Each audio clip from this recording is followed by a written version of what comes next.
शिक्षा मंत्री, गृह मंत्री के बाद क्या अब रक्षा मंत्री का नंबर आ गया है? क्या अब रक्षा मंत्री राजनाथ सिंह जी का इस्तीफा मांगा जाना चाहिए?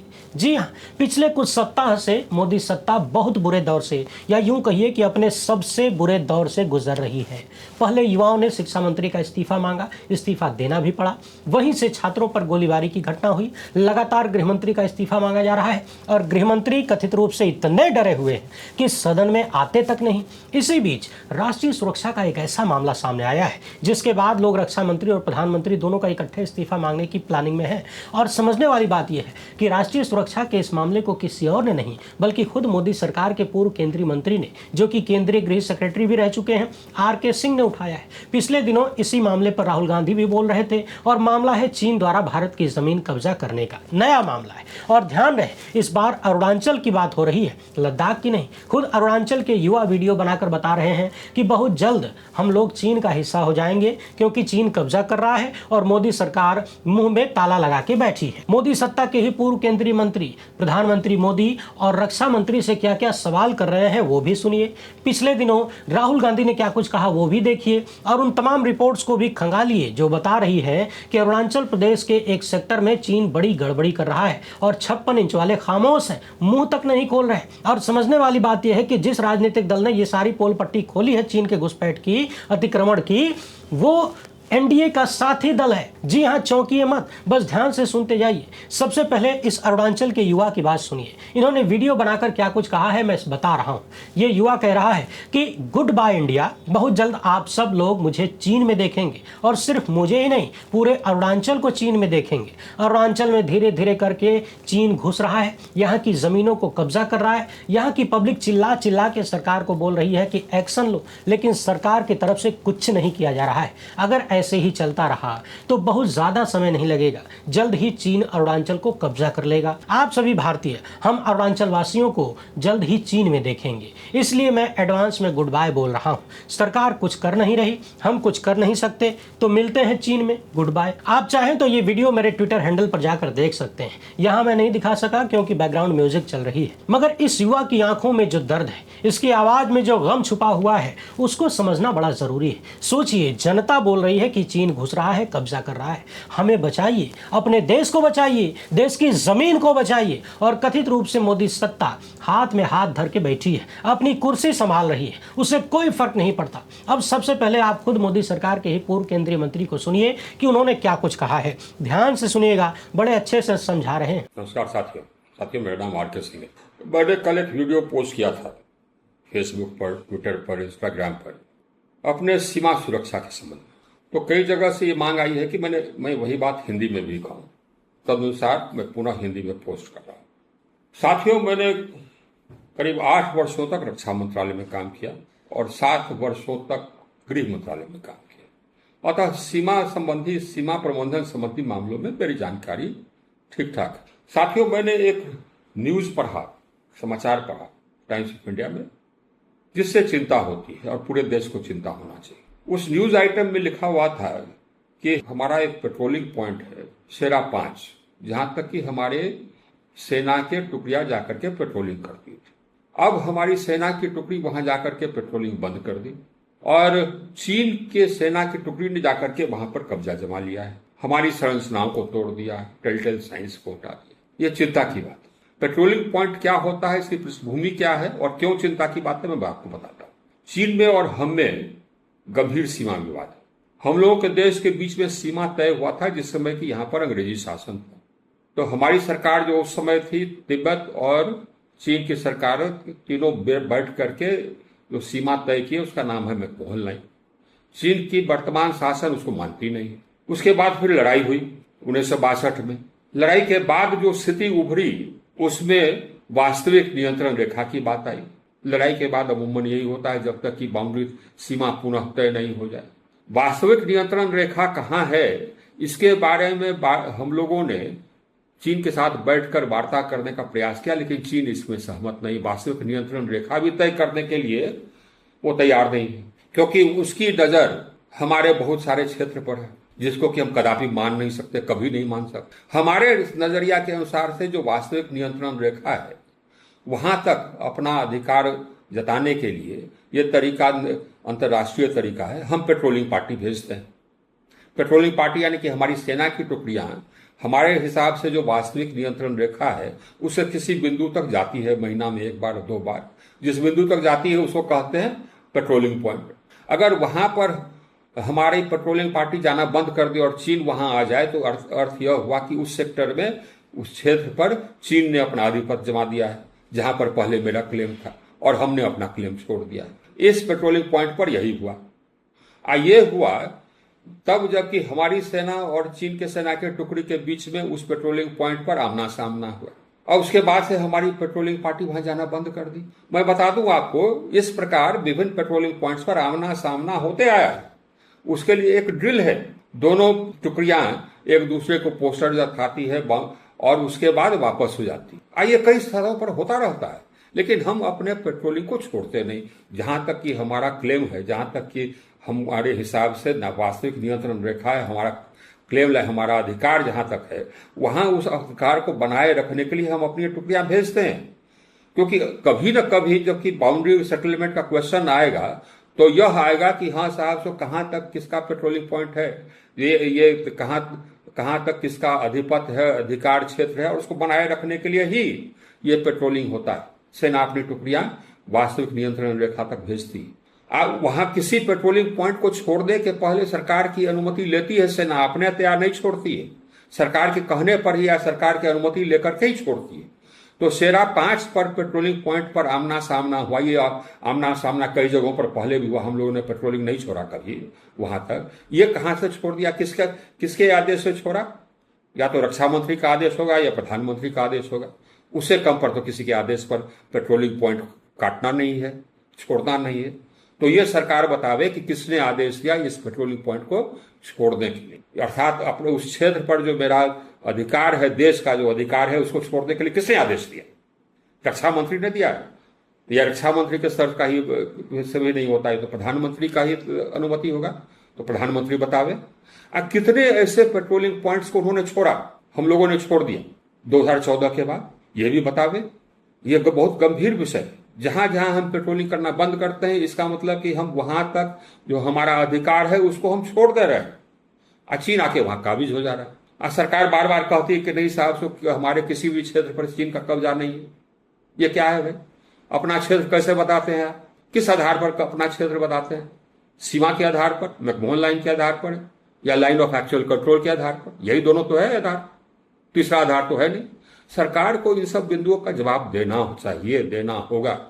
पार्लियामेंट में जो उन्होंने जवाब दिया है, अगर ये खबर सही है तो वह ब्रीच ऑफ प्रिविलेज है। पार्लियामेंट देश उत्तर चाहती, रक्षा मंत्री से और प्रधानमंत्री। सुन लिया आपने। अब याद करिए, अग्निवीर मामले पर मैंने कितनी बार कहा कि समझ नहीं आता गुजराती जोड़ी की सत्ता किसके फायदे के लिए और किसके इशारे पर कथित रूप से कमजोर कर रही है हमारी सेना को। यह किसी भी सूरत में तमाम जानकारों के अनुसार भारत के हित में नहीं था, लेकिन जबरदस्ती सेना और देश के युवाओं पर अग्निवीर योजना को, अग्निपथ योजना को थोप दिया गया।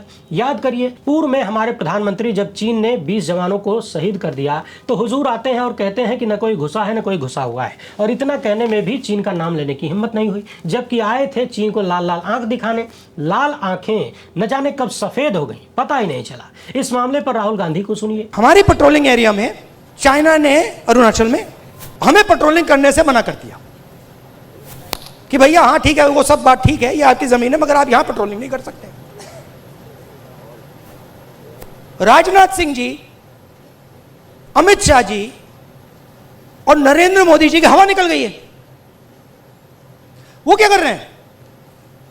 ऑपरेशन अभी चल रहा है, सारे मीडिया के एडिटर्स को कॉल कर रहे हैं कि भैया ये बात आप अपने अखबारों में मत डालो, छुपाओ।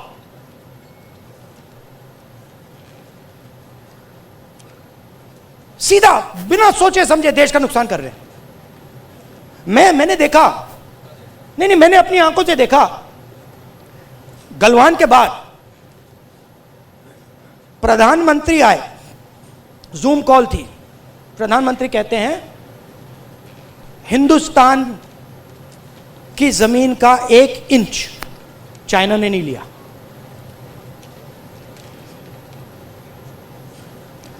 उसके बाद आर्मी कहती है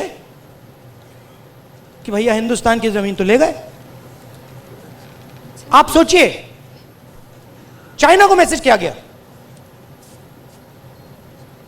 चाइना के नेगोशिएटर्स ने हमारे नेगोशिएटर से कहा कि आप क्या बकवास कर रहे हो, आपके प्रधानमंत्री ने बोला हमारी आपकी जमीन नहीं गई। फैक्ट बोल रहा हूं आपको। आर्मी कह रही है कि भैया हमारी जमीन गई, चाइना का नेगोशिएटर कह क्या बकवास कर रहे हो, तुम्हारा तो प्रधानमंत्री कह रहा नहीं गई है, जाके उनसे बात करो। तो इन्होंने इंटरनली देश को खत्म कर दिया है, फॉरेन पॉलिसी उड़ा दी है, और सारा का सारा काम अपना जो पॉलिटिकल स्ट्रक्चर है उसको फाइनेंस करने के लिए, अदानी जी का पैसा लेने के लिए ये उन्होंने किया है। 10 अगस्त की यह खबर देखिए। अरुणाचल टाइम्स ने बताया है कि चीन की आर्मी पीएलए ने भारत की सेना को तक्सिंग में कुछ अहम पेट्रोलिंग पॉइंट्स तक पहुंचने से रोका है। पीपुल्स पार्टी ऑफ अरुणाचल की बनाई गई एक फैक्ट फाइंडिंग कमेटी ने रिपोर्ट दिया है कि चीन की पीपल्स लिबरेशन आर्मी ने भारतीय सेना को ऊपरी सबनसिरी जिले के तक्सिंग इलाके में कुछ जरूरी पेट्रोलियम पॉइंट्स तक पहुंचने से रोक दिया है और एलएसी के पास पारंपरिक भारतीय चारागाहों और शिकारगाहों पर लगातार कंट्रोल बढ़ा रहा है। अभी अभी जैसा कि आर.के. सिंह ने कहा कि पेट्रोलिंग पॉइंट वह स्थान होता है जहां तक हम अपना कब्जा मानते हैं। अब जब चाइनीज आर्मी हमारी सेना को उन जगहों पर पेट्रोलिंग नहीं करने दे रही है जहां हम पहले करते थे, और यदि हमने चुपचाप छोड़ दिया है तो इसका मतलब है कि हमारा दावा वहां से खत्म हो रहा है और हम होने दे रहे हैं। जाहिर सी बात है, सैनिक अपनी मर्जी से नहीं छोड़ते और सेना भी अपनी मर्जी से नहीं छोड़ती। ये सारी जानकारी सरकार को मिल रही होगी, सेना दे रही होगी, रक्षा मंत्री को दी जा रही होगी, प्रधानमंत्री को दी जा रही होगी, और बिना इन लोगों की सहमति के हमारी सेना पीछे नहीं हट सकती। तो सवाल है कि पीछे हटने का आदेश किसका है, रक्षा मंत्री का या प्रधानमंत्री का? कौन चीन से इस कदर डरा हुआ है कि अपने पेट्रोलिंग पॉइंट छोड़ रहा है और सेना से छोड़वा रहा है, यानी भारत की जमीन छोड़ी जा रही है? आपको बता दें कि पूर्व में भी मोदी सरकार में ही शामिल अरुणाचल के सांसदों ने चीनी अतिक्रमण को लेकर भरी संसद में सवाल उठाया था। तब भी उन्होंने कहा था कि सरकार बिल्कुल भी ध्यान नहीं दे रही है, अगला डोकलाम यदि कहीं होगा तो अरुणाचल में होगा। मगर ऐसा लगता है कि चीन के मामले पर गुजराती जोड़ी की सत्ता को साफ सूंघ जाता है। और रक्षा मंत्री से कोई उम्मीद भी क्या करे? अब तो खुलेआम चर्चा होने लगी है कि अपने और अपने बेटों की राजनीतिक भविष्य की चिंता हमारे सम्मानित रक्षा मंत्री इतनी करते हैं, इतनी ज्यादा कुर्सी को तरजीह देते हैं कि सैनिकों की शहादत पर भी भरी संसद में झूठ बोल देते हैं। तो जो लोग भारत के सैनिकों की शहादत पर झूठ बोले, उन्हें छुपाएं, उनसे आप देश की जमीन की रक्षा की कितनी उम्मीद कर सकते हैं? इसका अंदाजा और जवाब आप लोग ही लगाइए और सवाल पूछिए कि भारत के पेट्रोलिंग पॉइंट को छोड़ने का आदेश रक्षा मंत्री राजनाथ सिंह ने दिया या प्रधानमंत्री नरेंद्र मोदी ने दिया? किसकी सहमति से, किसके आदेश से हमारी सेना पीछे हट रही है? भक्तों से जब आप इस मुद्दे पर चर्चा करेंगे तो भक्त तुरंत कहता है कि नेहरू ने तो भारत की जमीन चीन को सौंप दिया था। लेकिन शायद भक्तों को व्हाट्सएप यूनिवर्सिटी का ज्ञान आधा अधूरा मिला है। वो ये भूल जाते हैं कि नेहरू चीन के सामने सरेंडर नहीं किए, डर के भागे नहीं। उनके किसी मंत्री ने यह नहीं कहा कि चीन हमसे बड़ी इकोनॉमी है, हम उससे कैसे लड़ेंगे। पंडित नेहरू चीन का नाम लेने से डरते भी नहीं थे, बल्कि उन्होंने चीन के साथ युद्ध लड़ा। उन्होंने अपने सैनिकों को गुपचुप तरीके से पीछे हटने को नहीं कहा। हमारी जो भी व्यवस्था थी, जो भी क्षमता थी हमारी सेना की, देश की, हम उसी से लड़े। हार और जीत युद्ध का हिस्सा होता है, मगर लड़ाई के लिए आगे बढ़ना, ये जानते हुए भी कि सामने वाला हमसे मजबूत है, इसके लिए भाषण में 56 इंच नहीं बल्कि हकीकत में 56 इंच की जरूरत होती है। मगर जैसा कि सबको पता है, अपने विश्वगुरु केवल अपने देश के भीतर विपक्ष के नेताओं, सवाल करने वाले पत्रकारों, कार्यकर्ताओं और नौजवानों के लिए 56 इंच रखते हैं। आप सवाल करेंगे, नौकरी मांगेंगे, पेपर लीक के खिलाफ आवाज उठाएंगे, भ्रष्टाचार पर बोलेंगे, तो आपके ऊपर 47 चलाया जाएगा, पैलेट गन चलाया जाएगा, लाठियों में कीले लगा के चलाई जाएंगी, करंट भी लगाया जाएगा। वहां चीन वाले जमीन कब्जा करते रहेंगे, उनको करंट लगाने की हिम्मत नहीं हो रही है कथित रूप से, और गुपचुप तरीके से उनको जमीन सौंपी जा रही है। आपको पता तक नहीं चलेगा, बताया भी नहीं जाएगा, हर जुगाड़ लगा के छुपाया जाएगा। समझने वाली बात यह है कि अरुणाचल में वहां के जो क्षेत्रीय दल हैं, जिस क्षेत्रीय दल ने, पीपुल्स पार्टी ऑफ अरुणाचल ने चीनी घुसपैठ पर लगातार पोल खोला है, वो केंद्र में एनडीए का साथी है, यानी भारतीय जनता पार्टी का साथी है। यानी सबसे दिलचस्प बात यह है कि चीन की घुसपैठ और सेरा 5 तक भारतीय सेना की पहुंच रुकने का दावा विपक्षी पार्टी का नहीं, बल्कि भाजपा के नेतृत्व वाले एनडीए के सहयोगी पीपुल्स पार्टी ऑफ अरुणाचल की फैक्ट फाइंडिंग कमेटी ने किया है। यानी एनडीए सरकार के भीतर शामिल पार्टियों और उनके पूर्व केंद्रीय मंत्री ही गुजराती जोड़ी की सत्ता की पोल खोल रहे हैं, चाक की नीति और 56 इंच का ऑपरेशन कर रहे हैं। राइटर्स के मुताबिक हालात तनावपूर्ण है, मिलिट्री टेंशन बढ़ रहा है, मगर मोदी सत्ता खामोश है। सवाल है कि क्या उन्हें कोई फर्क नहीं पड़ता, उनकी कोई जवाबदेही नहीं, कोई जिम्मेदारी नहीं। आप अपने आप से पूछिए कि इस सरकार के दौरान लगातार आतंकवादियों ने हमारे लोगों को निशाना बनाया। कभी सीआरपीएफ के काफिले पर हमला हो जाता है, कई दर्जन जवानों की शहादत होती है, पहलगाम में आम लोगों को मारा जाता है, और जब ऑपरेशन सिंदूर होता है तो अमेरिका के राष्ट्रपति ऐलान करते हैं कि सीज फायर हो गया। रे भाई, हमारी सरकार कहती है कि ऑपरेशन चलता रहेगा, ऑपरेशन चालू है। न जाने किस अस्पताल के किस ऑपरेशन थिएटर में चालू है, नहीं पता, गुजराती जोड़ी ही बता सकती है। सवाल है कि भारत कब किस देश से लड़ेगा, कब सीज फायर करेगा, जब इसका फैसला अमेरिका कर रहा है। हमारे रक्षा मंत्री को पता तक नहीं होता। अगर मालूम होता तो पहले यहां से अनाउंस होना चाहिए था, लेकिन अमेरिका ने किया। ऑपरेशन के दौरान कितने सैनिकों की शहादत हुई, इसकी जानकारी भी हमारे रक्षा मंत्री को नहीं है। अभी चीन हमारी सेना को पेट्रोलिंग पॉइंट पर जाने से रोक रहा है, शायद इसकी भी जानकारी रक्षा मंत्री को नहीं होगी। यदि होती तो देश के सामने रखते, नहीं रख रहे हैं, इसका मतलब है कि जानकारी ही नहीं है।